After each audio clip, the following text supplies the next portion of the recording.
तेजस्वी यादव ने आज पटना में मुलाकात की है अपने पार्टी के कई दिग्गजों से। अगर कहा जाए कि वो लोग मौजूद थे जो तेजस्वी यादव की कोर कमेटी के सदस्य हैं तो गलत नहीं होगा। ये अलग राजद है, ये ऐसी राजद है जो युवा राजद कहला सकती है।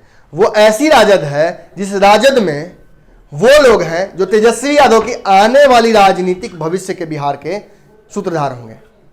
ऐसे लोगों की राजनीति को लेकर तेजस्वी यादव बहुत उत्साहित है। इनके साथ ही आने वाले राजद की नींव रखी जाएगी। मगर ये एक अलग राजद है। और इसके अलावा जैसे हमने बताया था आपको पहले कि एक और राजद है जहां राबड़ी देवी को फिलहाल संभालने की जिम्मेवारी दी गई है। ये वो राजद है जो 50 के ऊपर है। ये वो राजद है जहां कद्दावर नेताओं की श्रृंखला बनी हुई है और ये सारे लोग लालू यादव के सिपाही हैं। अब इस दोनों राजद में थोड़ी तो कल होगी ही ना, मनमुटाव होगा, क्योंकि एज डिफरेंस है, राजनीतिक विचारधारा थोड़ी सी बदल जाती है।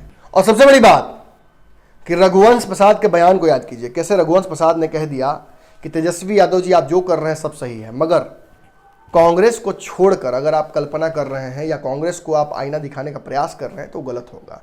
क्योंकि लालू यादव और कांग्रेस की दोस्ती बहुत पुरानी है और कई दौर देखे हैं राजनीतिक, लालू परिवार और कांग्रेस ने एक साथ।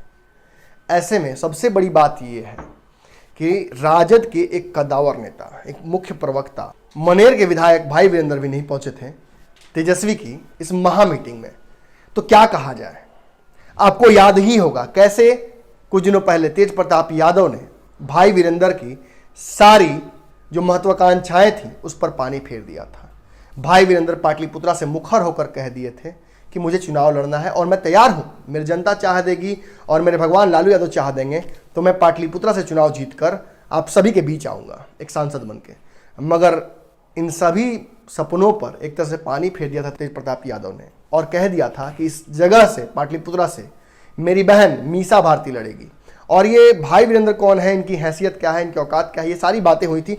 इसके बाद बहुत लंबा एक दौर चला 2 दिनों 3 दिनों का, जिसमें प्रयास किया गया भाई वीरेंद्र को साधने का। भाई वीरेंद्र के कार्यकर्ता जो समर्थक हैं उन्होंने भी जमकर बवाल काटा था बिहार में, फेसबुक पर, ट्विटर पर, सब जगह पोस्ट भी आने लगे थे। राजद में अगर तानाशाही चलेगी तो ये गलत होगा, बहुत सारी चीजें हुई थी। मगर इसके बाद फिर पैचअप हुआ था। कहीं ना कहीं भाई वीरेंद्र को मना लिया गया। राबड़ी देवी ने मनाया, लालू प्रसाद यादव ने मनाया, शरद यादव ने मनाया, फिर लास्ट में तेजस्वी यादव ने भी मनाया। मगर फिलहाल खबर यह है कि अभी भी वो पार्टी से थोड़े खफा हैं।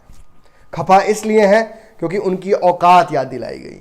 उन्हें एक कार्यकर्ता के तौर पे, एक सिपाही के तौर पे जो सम्मान चाहिए था वो नहीं दिया गया। तेज प्रताप यादव से वो दुखी हैं।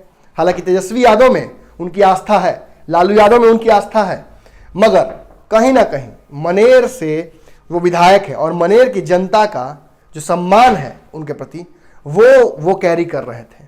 और ऐसे में पाटलिपुत्रा से उनकी सीट काट देना और उन्हें औकात याद दिलाना, ये कहीं ना कहीं उनके जहन में बैठ गया है। इस अपमान को भूल नहीं पाए हैं।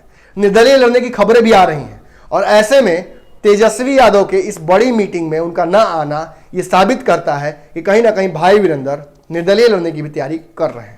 ऐसे में हो सकता है कि जैसे पूर्व में सनोज यादव और रामकृपाल यादव राजद की इस टीम से अलग हुए थे, हो सकता है भाई वीरेंद्र भी आने वाले समय में अलग हो जाए। मगर खैर ये कयास है, ये एक संभावनाएं हैं, नहीं पहुंचे हैं और नहीं पहुंचने के अलावा कुछ कहा भी नहीं है। अगर कहते तो जरूर समझ में आता। आने वाले समय में ये देखना इंटरेस्टिंग होता कि पाटलिपुत्रा की इस धरती से क्या वे मीसा भारती के खिलाफ चुनाव लड़ेंगे, वो भी निर्दलीय। देखना इंटरेस्टिंग हो जाता है। बने रहिए न्यूज़ बिहार पर, खबरों का सिलसिला जारी रहेगा। धन्यवाद। पेज को लाइक करें, ट्विटर पर फॉलो करें न्यूज़ बिहार लाइव, और साथ ही साथ हमारे यूट्यूब चैनल को सब्सक्राइब करें। सब्सक्राइब करने के बाद बेल आइकन दबाना ना भूलें। धन्यवाद।